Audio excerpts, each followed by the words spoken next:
ஆன்மீக நண்பர்களுக்கு அன்பான வணக்கம். செல்வத்தின் அதிபதியாக திகழும் குபேரனுக்கு பல்வேறு பெயர்கள் இருந்தாலும் அவரை நினைவூட்டுவது என்னவோ அவர் கையில் வைத்திருக்கும் பணமூட்டைதான். பணம், பொருள், நகைகள் போன்ற அத்தனை செல்வங்களையும் வாரி வழங்கக்கூடிய குபேர பகவானுக்கு உகந்த கிழமை வியாழன் கிழமை ஆகும். இந்த வியாழன் கிழமையில் குபேரனுக்கு குபேர விளக்கு ஏற்றி வழிபடுபவர்களும் உண்டு. இப்படி அவரை போல நாமும் செல்வாதிபதியாக வியாழன் கிழமையில் முக்கியமாக வைத்து வழிபட வேண்டிய ஒரு பொருள் என்ன என்பதை தான் இந்த பதிவின் மூலம் தெரிந்து கொள்ள இருக்கிறோம். வீடியோக்குள்ளே போகிறதுக்கு முன்னாடி நம்ம சேனலை இப்போதான் ஃபர்ஸ்ட் டைம் பார்க்குறீங்கன்னா சப்ஸ்கிரைப் பண்ணிட்டு பாருங்க. பிரம்மதேவரின் குலத்தில் பிறந்தவர்கள் ராவணன், கும்பகர்ணன், சூர்பனகை, விபீஷணன், குபேரர் ஆகியோர் ஆவர். பிரம்மர் இவர்களுக்கு கொள்ளுத்தாத்தா முறை ஆகிறார்.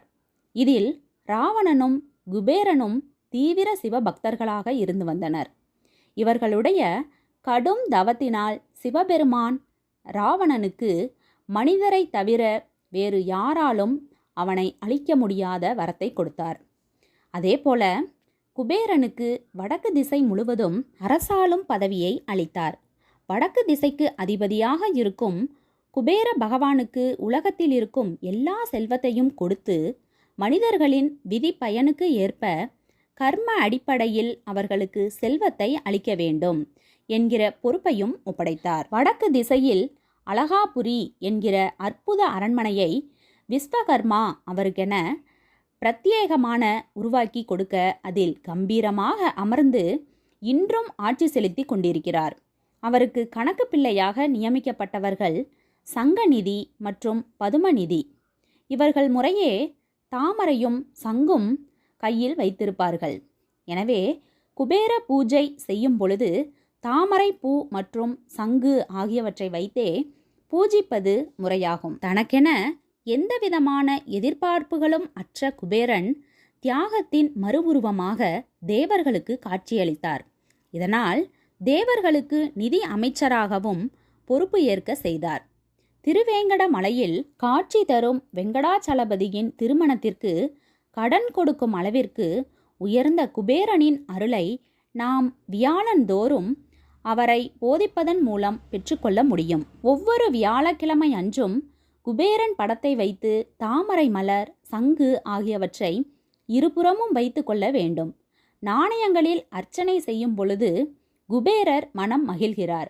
எனவே 108 5 நாணயங்களை இதற்கென தனியாக வைத்து கொள்ளுங்கள். பூஜை செய்யும் பொழுது குபேரனுக்கு குபேர விளக்கு ஏற்றி 108 நாணயங்கள் கொண்டு அர்ச்சிக்க வேண்டும். முக்கியமாக செல்வ அதிபதி குபேரன் தன் சொத்துக்களையெல்லாம், நாடு நகரங்களையெல்லாம் ஒரு முறை இழந்த பொழுது ஈசனிடம் என்ன செய்வது என்று கேட்கும் பொழுது சிவபெருமானோ நெல்லி மரத்தை வளர்க்க அறிவுறுத்தினார். நெல்லி மரத்தில் மகாலட்சுமி வாசம் செய்வதாக ஐதீகம் உண்டு.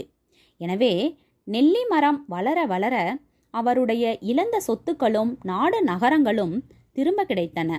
எனவே குபேர பூஜையின் பொழுது கட்டாயம் ஒரு நெல்லிக்கனியை வைத்து வழிபட வேண்டும் என்பது சிறப்பிற்குரியது. நம்முடைய நியாயமான தியாகம் மிகுந்த செயல்களுக்கு மற்றும் கர்மவினை பயனுக்கு ஏற்ப செல்வத்தை வழங்கும் குபேரனை வியாழன் கிழமையில் வழிபாடு செய்து அவரின் அருளை இப்படியும் பெற்றுக்கொள்ளலாம். இந்த வீடியோ உங்களுக்கு பிடிச்சிருந்தா ஒரு லைக் கொடுத்துருங்க. பயனுள்ளதாக இருந்தால் உங்கள் ஃப்ரெண்ட்ஸ் அண்ட் ஃபேமிலிக்கும் ஷேர் பண்ணுங்க. இது மாதிரியான பல பயனுள்ள ஆன்மீக தகவல்கள் தெரிஞ்சுக்கணும்னா நம்ம சேனலை மறக்காமல் சப்ஸ்கிரைப் பண்ணி வச்சுக்கோங்க. நன்றி, வணக்கம்.